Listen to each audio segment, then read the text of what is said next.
Welcome, everybody. So I am going to teach you today how to make delicious banana bread. I know there are lots of recipes out there, but for this one, I have swapped out the sugar and I'm using honey.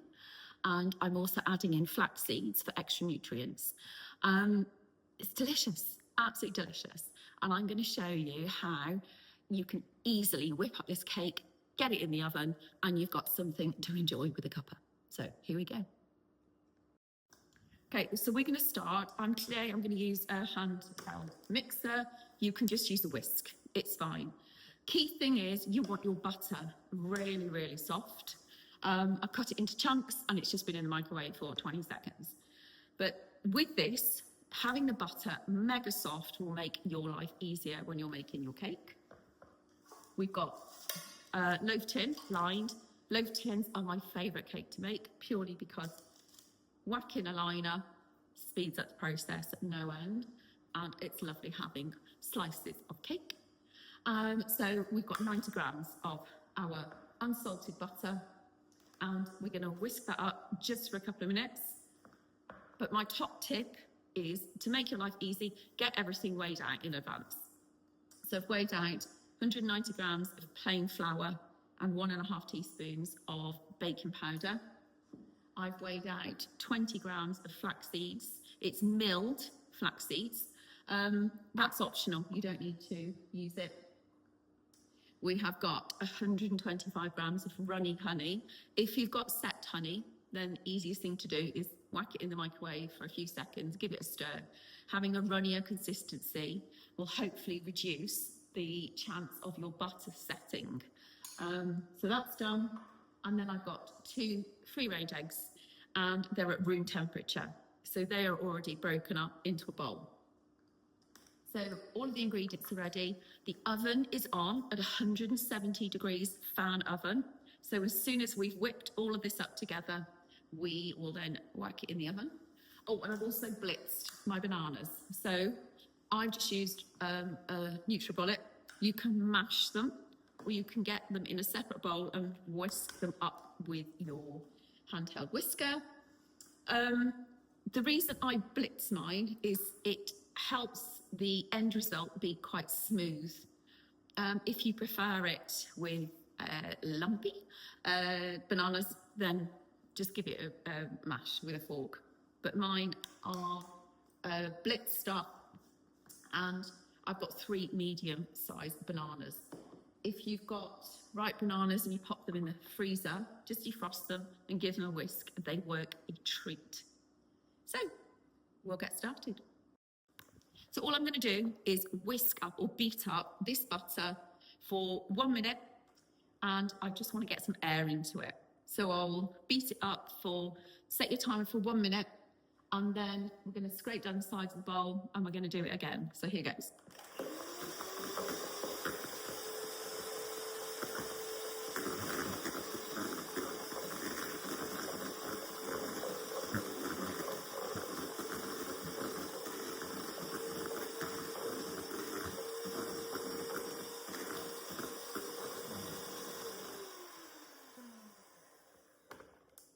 So it doesn't have a lot of butter in it, and that was probably only 30 seconds.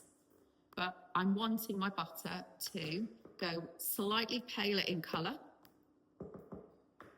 And I've scraped it down because if you're using a mixer like this, it splats up the sides, and we want to make sure that we get as much air in as possible.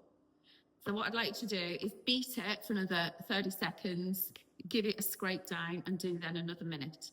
And then I will show you the next stage. Okay, so I have given the butter a really, really good beat. And we're now going to scrape it down, and we are going to add in our honey. And so the reason you've got your butter mega, mega soft is because the honey will try now set it. So we'll get all of that honey into there. And I've made this cake so many times, and I can assure you that the first few, the butter did set.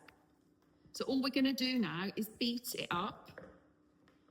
we're going to beat it up for probably a minute, just to combine it, and again, add in loads of air.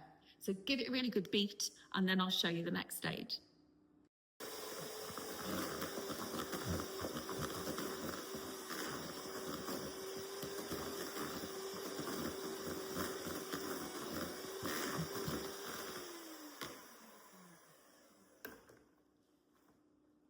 Now I'm holding the bowl on the side when I'm beating to try and make sure it gets as much of it combined as possible.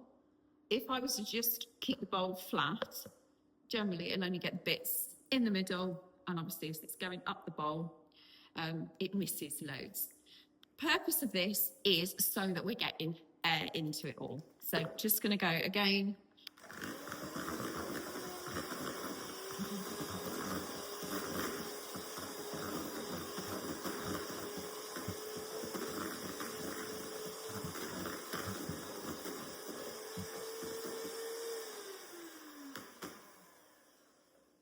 Right, that's what it looks like. So we'll scrape down the bowl again. And now we're going to add in our blitzed banana, and we'll give that a beat. This will make the mixture a lot runnier, which is good. So let's get as much out of there as we can. So if you don't have a smoothie blender, other than just mix it up, but the banana, once it's blitzed, it starts to go brown. Looks pretty disgusting, but it tastes lovely. So we're going to mix this up. I'm going to go slow, and then I will speed it up. Again, probably 1 minute.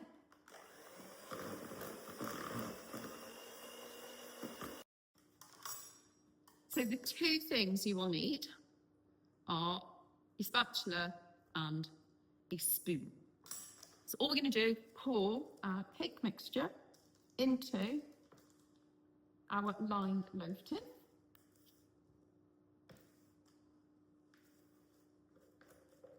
Get as much as you can. The mixture left in the tin means less cake. And using the back of the spoon, we are going to flatten it. The reason we flatten it is we want as much as much mixture leveled out, but in the hope that it will stop a big dome, and it should bake more evenly. I didn't put my liner in my tin level, so I have one side higher than the other, but I can live with that. Okay, that is the cake leveled, goes in the oven. So put it in the oven for 38 minutes. It can take between 38 and 42, depending on your oven. But middle of the oven, 170 fan, and time for 38. And we're going to bake it until you put a cake tester in and it comes out clean. Once it's clean, you know it's baked. It goes onto a cooling rack. So see you on the next stage. Welcome back. So the cake is actually cooked. And I'm going to tell you a story about the cake.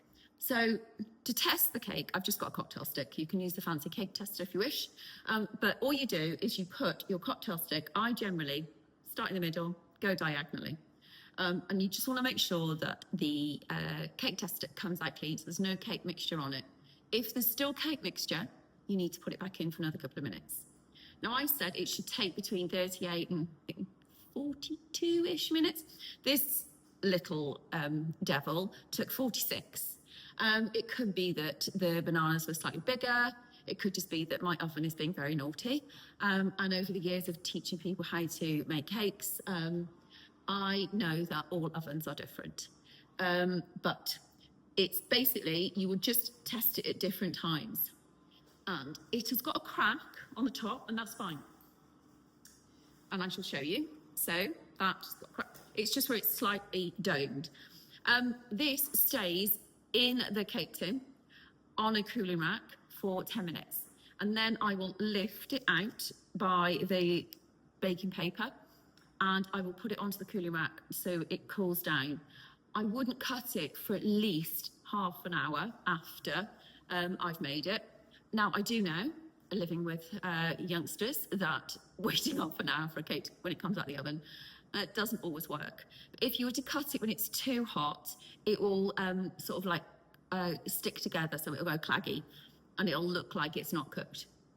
So do try and leave it at least half an hour until you've cut it. I took this to an event on Friday because I have been playing with this recipe for weeks to try and get the honey ratio correct. It's not just a case of swapping sugar for honey. It doesn't work like that. But this cake is delicious. It's amazing warm. It's perfect for lunch boxes. And it does keep well. In an airtight tub, once it's totally cold, you can keep it for a good 3-4 days. So I really hope you enjoy it. Let me know if you try it. And so this cake for me is, I know I can enjoy it because it's got more nutritious ingredients. So I hope you love it too, because it is a winner in our household. And hopefully I will see you on the next tutorial. Okay, thanks for watching. Bye.